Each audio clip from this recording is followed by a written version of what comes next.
O trecho, basicamente, nós estamos tratando desse trecho da confecção do cacós, do verso 70 ao verso 82. Eu vou fazer uma breve leitura aqui para que vocês entendam essas características que foram ordenadas por Zeus, como elas funcionam, né? Como elas começam a ter um dinamismo aqui, ó. Hefesto, o ínclito coxo, presta o modela da terra o ídolo. Interessante ele trazer a imagem de ídolo aqui, porque nos dá uma ideia de o ídolo não só na imagem, nessa imagem modelar, mas um ídolo no sentido de desejosa, né, venerável.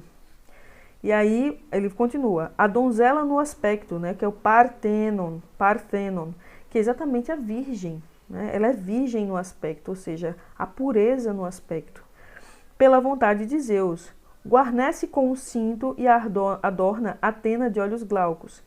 As graças divinas e a suprema persuasão põem colares dourados em torno do colo. Aí vocês perguntam, cadê Afrodite? Né? Então, ela enviou aqui 3 grupos de divindades, né? 3 divindades, pode chamar assim, para fazer seu trabalho, né? Que são as divindades que andam com Afrodite. As graças são as caritas, ou caritas, a persuasão, e mais à frente nós vamos ver as horas, que é interessante ele estar aqui representando um pouco aí de Afrodite. Na verdade, as horas, que são símbolos da ciclicidade anual, elas são responsáveis aí pela passagem das estações do ano. Então a mulher, ela é provida aí, observem bem, as ideias, né, da figura feminina. A mulher aqui é provida dessa mutabilidade, né? As mudanças das estações aqui representam essa mudança, né, do humor, a mudança da mente da mulher. O que muitas vezes a gente vê associado à lua, né? As fases da lua, a mulher é de fases, né? Como tem até aquela música que fala sobre isso. Então, mulher de fases é exatamente relacionando aí as fases da lua. Aqui não, aqui nós temos as passagens do ano como elementos de mutabilidade feminina. E mesmo além disso, nós temos aí o adorno, né? Porque elas as horas dão às mulheres, a Pandora, o adorno de flores primaveris, né? Muito bonito, inclusive, a imagem. Então ele continua aqui, ó, verso 73. As graças divinas e a suprema persuasão põem colares dourados em torno do colo, corone com flores primaveris em torno da testa as roras de belos cabelos. Palas Atena ajusta toda a beleza ao colo. Então o mensageiro argifonte incute no peito a fala falsa, o engano e o caráter dissimulado. Por vontade de Zeus trovejante, voz acrescenta o arauto dos deuses e nomeia a mulher Pandora, pois todos os deuses que habitam límpias moradas deram-lhe dom. Pena dos homens que comem pão. Então aí nós temos os elementos, veja como ela vem adornada. No trecho lá que a gente tem da confecção, né, da ordem da confecção, nós temos um valor um pouco mais interno relacionado à figura feminina. Aqui não, aqui a gente tem já esse valor interno sendo explorado, sendo colocado para fora, né, sendo externalizado. Tanto, né, no aspecto de virgem, a ideia do aspecto de virgem, do ídolo, a ideia aqui dos elementos que ornam, e aí a gente já pensa aí numa ideia de uma noiva, né? Pandora, ela já vem em uma posição de noiva para o homem, então a gente já associa a ideia do casamento, a relação sexual e o casamento como instituição necessária dentro da sociedade, né? Que a mulher vai introduzir a ideia do casamento na sociedade. Aí as flores primaveris, os colares, né? O cinto, a beleza ao colo, né? Que é a ideia da indumentária, né? No colo feminino. E aí, por fim, temos a fala falsa e o engano, né? Então, a mulher é permeada desses dotes, né? Vamos dizer assim, esses elementos que vêm como forma de presente, né? Vem como forma de vamos dizer assim, um presente prazeroso, um presente agradável, aprazível ao homem, mas na verdade ela vem permeada ali de muitos aspectos que garantem que traz uma pena, né? A pema, que ele coloca aqui, né? Pena aos homens que comem pão, né? E aí a ideia do comer pão, como eu já falei, que são aspectos que são relacionados, né, à figura do homem, do ser mortal, assim como a carne. Então, para continuarmos aqui, eu coloquei até aqui, aquela discussão que nós fizemos anteriormente, né, coloquei os adornos e elementos opostos, Pandera é a virgem e a enganosa. Então, a mulher é a Techné e o homem é a Physis. Olha só, a mulher é a técnica, ela é a construção, ela é uma construção social, ela é aquilo que os homens entenderam que deveria ser a figura feminina, né? Segundo Hesíodo. E o homem é o quê? É a physis, é o natural, é o jeito natural de ser. Olha só, o homem não sofre essas alterações, ele não passa por esse processo criativo, só a mulher que passa, né?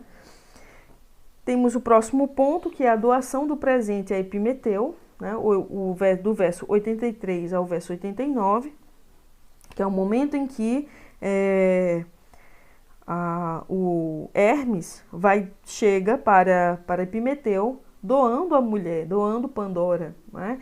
E aí, tem até no trechinho aqui, no verso 85, no finalzinho, diz assim: Epimeteu esqueceu que Prometeu lhe disse que nunca aceitasse presente de Zeus e mandasse de volta para que nenhum mal acontecesse aos mortais.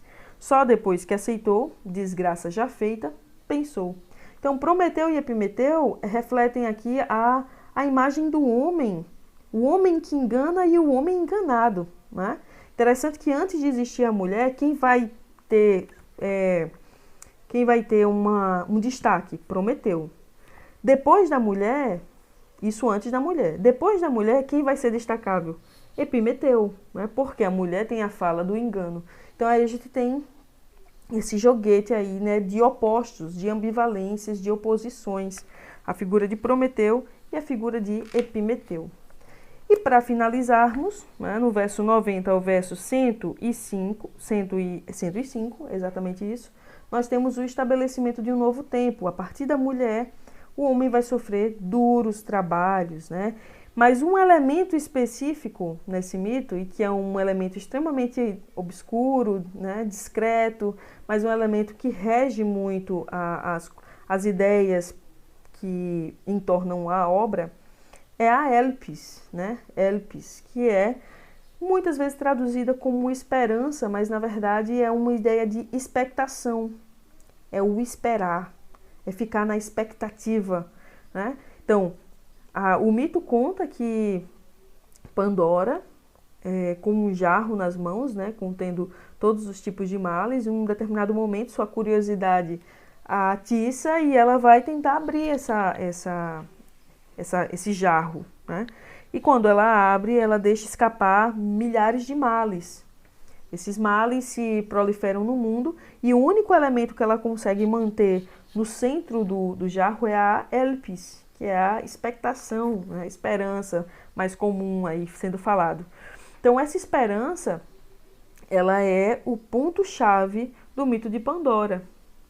Ela é ambígua, né? Como eu coloquei aí, ó, ambígua, o único elemento dentro do jarro.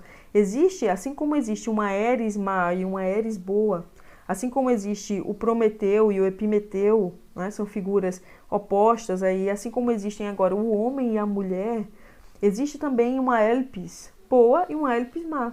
Em determinados momentos a gente vai ver dentro da obra, não trouxe aqui para vocês, iríamos estender muito essa discussão, mas tem determinados momentos da obra que Hesíodo aponta a esperança como algo negativo. Diz, coitado daquele que espera, né, pela ação divina, que caia do céu, a ideia do que caia do céu, né? Maldito o homem que derrama sobre si essa esperança. Mas ao mesmo tempo ele diz, aquele que espera, né, após um árduo dia de trabalho, retém o que é bom. Então a Elpis aí, assim como as érides um elemento de escolha, né? Então ela existe e aí você vai ter duas direções para a hélice. Ela tanto pode ser positiva como pode ser negativa. Então essa hélice sozinha dentro do jarro, né, dá para nós uma percepção, na verdade um equilíbrio, dá para o homem o equilíbrio de uma consciência da morte, uma consciência de um futuro, as possibilidades, né, que se pode alcançar dentro dessa trajetória, dentro desse encontro, né, com a esperança. E aí, no trecho, inclusive, diz que a Pandora espalhou os males de forma quase que pensada, né? Ela preparou duras penas aos homens, e ali só a esperança em morada inabalável ficou dentro do jarro, abaixo das bordas, e não transpôs os umbrais, pois logo repousa a tampa do jarro, por vontade de Zeus, porta-escudo agrega nuvens. Então, a gente pode entender aí, como eu já falei, né, en passant, a gente pode entender a figura da mulher como uma representação metafórica desse jarro, e a hélice como uma representação metafórica da essência feminina, né? Que ela é um elemento positivo, um elemento bom, mas que na verdade garante males, né? Ela foi confeccionada para gerar uma punição ao homem, né? Para ser uma espécie de elemento punitivo. A partir daqui, então, pessoal, nós vamos ter a narrativa mais conhecida, né, a mais difundida de Trabalhos e Dias, que é o mito das raças. Próxima aula, nós vamos falar desse mito, né? São 5 raças: a raça de ouro, de prata, de bronze, dos heróis e de ferro, né?